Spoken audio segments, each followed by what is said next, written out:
ঘামে উঠলো বেড়ে নিজের মতন, মায়ের স্নেহ পায়নি সে তাই নিজেই নিজে ভীষণ আপন। একাই ভাষা জীবন তরি, ওগো বধূ সুন্দরী। মর্নিং বন্ধুরা, তোমরা সবাই কেমন আছো? আশা করি অনেক ভালো আছো, আর আমিও ভীষণ ভালো আছি। তো তোমরা আমাকে দেখে কি ভাবছো যে রেডি হয়ে আমি কি করছি? রেডি হয়ে আমি যাচ্ছি আজকে আসানসোল। তোমরা কম বেশি সবাই জানো যে আমাকে ডক্টর দেখানোর জন্য যেতে হয়। তো দুদিন আগে আমি গেছিলাম, আবার হঠাৎ করে ডক্টর আমাকে ডেকেছে, তাই আমাকে যেতে হচ্ছে। তো বেরিয়ে পড়েছি, একদম ভোরেই বেরিয়ে পড়েছি, 5:30টাতে রেডি হয়ে আমি বিট্টু দুজনেই যাচ্ছি। তো ডক্টর কি বলল, কেমন আছি না আছি, আমার যে প্রবলেমের জন্য গেছি সেই প্রবলেমটা কি আদৌ আমি সেই চিকিৎসাটা করে সঠিক লাভ পাবো কিনা, সমস্ত কিছু তোমাদেরকে নেক্সট ব্লগে শেয়ার করব। বন্ধুরা দেখো, এটা হচ্ছে জয়চণ্ডী রেলগেট। এখানে ট্রেন মানে ওয়াগনগুলো পেরোচ্ছিল, তো রেলগেট পড়েছিল, আর ছোট্ট একটা বাচ্চা দেখো জোর পাতা কুড়াচ্ছিল। তো আমি দূর থেকে ওকে একটু ক্যাপচার করেছি, আমার খুব ভালো লেগেছে। তো ওকে একটু হেজি করে দেবো, না হলে আবার গাইডলাইন্সের বাইরে হয়ে যাবে। একটুখানি দেখালে তো গাইডলাইন্সের বাইরে হয়ে যায়। বাচ্চাটা খুবই ছোট। তো দেখো অনেকটাই ভিড় ছিল, আর অনেকটা সকাল ছিল, ভোরবেলা ছিল বলে আমাদের খুব ভালো লাগছিল। ঠান্ডা ঠান্ডা হাওয়া, আর রোদটা গায়ে সেরকমভাবে লাগছিল না। আর দেখো এবার আমরা এখান দিয়ে বেরিয়ে একটা দোকানে চা খাবো। তো চলো তোমরা সাথে থাকো, দেখতে থাকো। আশা করি ব্লগটা খুব ভালো লাগবে, স্কিপ করো না, খুব ভালো লাগবে ব্লগটা তোমাদের আজকে। बातों को तेरी हम भुला ना सके, होके जुदा हम ना जुदा हो सके, दिल में है जिंदा हर घड़ी तू कहीं, होके जुदा हम ना जुदा हो सके।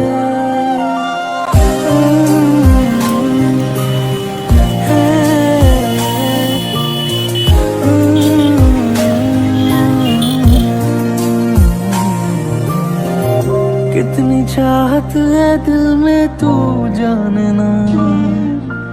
সকাল সকাল গরম গরম মাটির ভাঁড়ের চা, তোমাদের কার কার ভালো লাগে অবশ্যই কমেন্ট করে জানিও। আর সাথে নিয়েছি দুটো খুব সুন্দর একটা টেস্টি বিস্কুট, বিস্কুটের নাম আমি জানি না।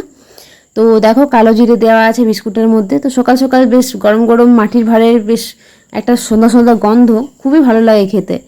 তো এই চাটা আমরা যখনই খাই। তো দেখো এটা হচ্ছে হাইওয়ে, এটা ধরে যাচ্ছি আমরা। এবার একটু পরে আমি বাপের বাড়ির রাস্তায় ঢুকে যাবো আসানসোল, যেটা আমার সব থেকে ফেভারিট রাস্তা। আমি ওই ব্রিজটা পেরোলেই আমার মনে হয় যে আমি আমার এলাকায় এসে গেছি, খুব ভালো লাগে। তো দেখো হেলমেট পরে কেমন একটা লাগছে না মুখটা। তো আমি হাইওয়েটাতে একটু তুলে নিলাম। बातों को तेरी हम भुला ना सके, होके जुदा हम ना जुदा हो सके, दिल में है जिंदा हर घड़ी तू कहीं, होके जुदा हम ना जुदा हो सके।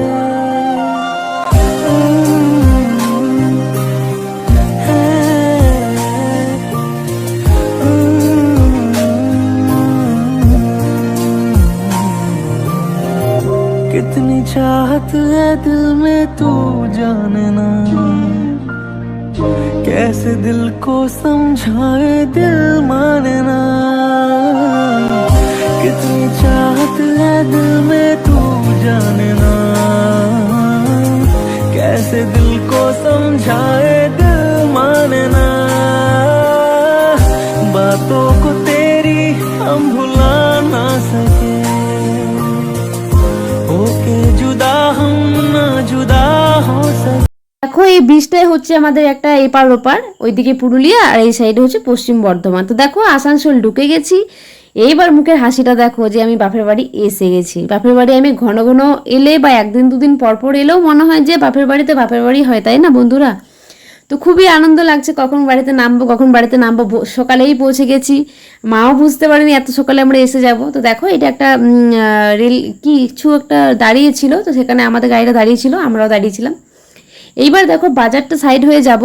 তো বাজারটা তো তখন খুলেই নি, অনেকটা সকাল।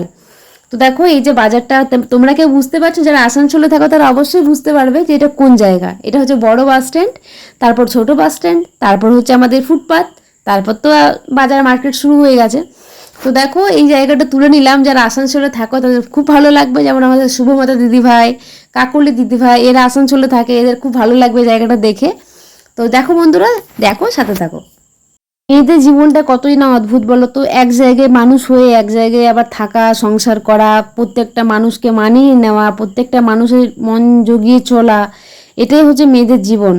তো দেখো এই জায়গাতে কত ছোটবেলা থেকে কাটিয়েছি, আসানসোলটা হচ্ছে জলভাত, জলঘাট যেটাকে বলে, এ কত স্মৃতি এগুলোতে আছে, কোনায় কোনায় আমাদের স্মৃতি জড়িয়ে আছে।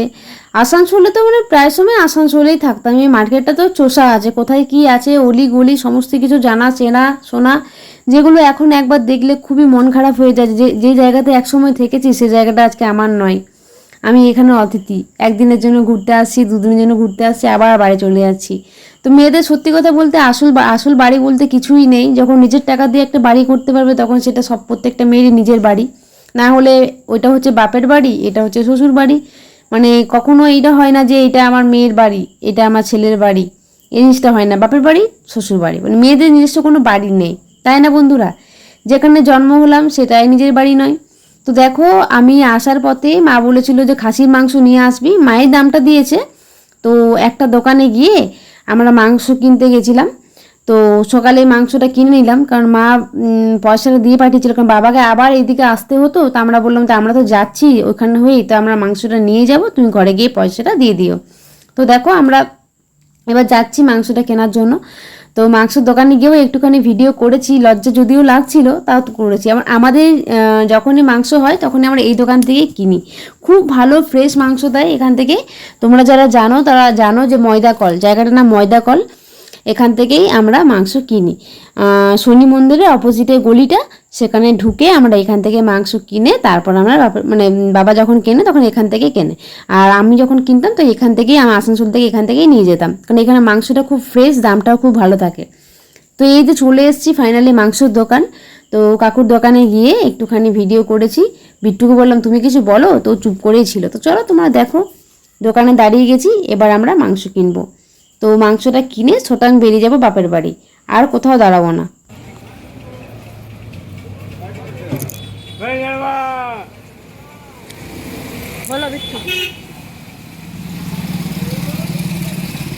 বন্ধুরা ক্যামেরাটা করতে একটু অসুবিধাই হচ্ছে, কারণ এক হাতে মাংস আছে, তো মাংসটা হাতে নিয়ে কিভাবে ক্যামেরাটা ধরেছি দেখো, কারণ পিঠে ব্যাগ আছে, হেলমেট আছে, মাংসটা আছে, তো মাংসটা এক হাতে ধরে নিয়েছি। ধরে নিয়ে এবার আমরা যাচ্ছি বাড়ির উদ্দেশ্যে। তো চলো বাড়ি গিয়ে তোমাদের সাথে কথা হচ্ছে, তারপর ডক্টরখানা যাব। ডক্টরে কি বলেছে সেটাকে তো নেক্সট ব্লগে পাবে। ডক্টরে যা বলেছে সেটা শুনলে তোমাদেরও খারাপ লাগবে, আবার ভালোও লাগতে পারে। তো চলো বন্ধুরা সাথে থাকো, দেখতে থাকো। বাড়ি পৌঁছে গিয়ে আমার সব থেকে ফেভারিট জায়গা হচ্ছে সোফা, সোফার মধ্যে বসে পড়েছি। এই সোফাটা এত গদি, তোমরা যদি কেউ যাও দেখবে বসবে তো ফস করে ঢুকে যাবে, এতটা গদি সোফাটা, আমার খুব ভালো লাগে, আর মানে ভীষণ ভালো লাগে। যে আমাদের বাড়ি আসে এই সোফাটাতে বসবে, মানে খুব প্রিয় একটা জায়গা। তো দেখো আমরা দুজনে একটু অঙ্গি ভঙ্গি করছিলাম। এইবার দিয়েছে মা কষা মাংস, যেটা কষা মাংস ছিল, আর মাংস চর্বি যেটা থাকে, যেটা আমি খেতে খুব পছন্দ করি, তো মা ওইটাও আনিয়েছিল, চর্বি তেল যেটা হয় সেটাও আনিয়েছিল, দুটো মিলিয়ে একটা চর্বি তেল করেছিল আর একটা মাংস কষা। তো দুটো বাটিতে করে দিয়েছে দুজনকে। তো বিট্টুকে আমি বলছি কেমন লাগছে তোমার, তো মায়ের রান্না সবসময়ই ভালো লাগে। যেহেতু আমরা অনেকগুলো মেম্বার ছিলাম, বড়দিরাও এসেছিলো, জামাইবু এসেছিলো, তার জন্য মাকে বললাম মা ডাইনিং টেবিলে দেওয়ার দরকার নেই, আমরা সবাই নিচে বসে খাবো। তাই মা আমাদের নিচে বিছানা, মানে বিছানা নয় সরি, আসন পেতে দিয়েছে। তো সেখানে দেখো বিট্টুরা খাচ্ছে, এখানে ছিল চর্বি, ওই যে খাসির চর্বি মাংস, ওটা একটা কষা কষা করেছিল, খাসির মাংস, শাক ভাজা, পোস্ত, ভাজাভুজি ছিল, চাটনি ছিল, দই ছিল, মানে কী কী ছিল, অনেক কিছু ছিল, এতগুলো মেনু করেছিল। আর কী কী তরকারি করেছিল তোমরা থালাটা দেখলেই বুঝতে পারবে, থালা পুরো ভরে গেছে। তো দিদি এটা লাস্টে দিয়েছে চাটনি। তো বাবা, বিট্টু আর জামাইবাবু এখন খেতে বসছে, তারপর আমরা একটু পরে বসবো। এটা হচ্ছে আমার বড়দি। ঠিক আছে বন্ধুরা, চলো জামাইবাবুরা খেয়ে নিক। তারপর দেখো এটা হচ্ছে দুয়ারে কীর্তন আসছে, ওই যে সেদিন ধুলার ছিল, তো সেটা দেখো একটুখানি শেয়ার করেছি।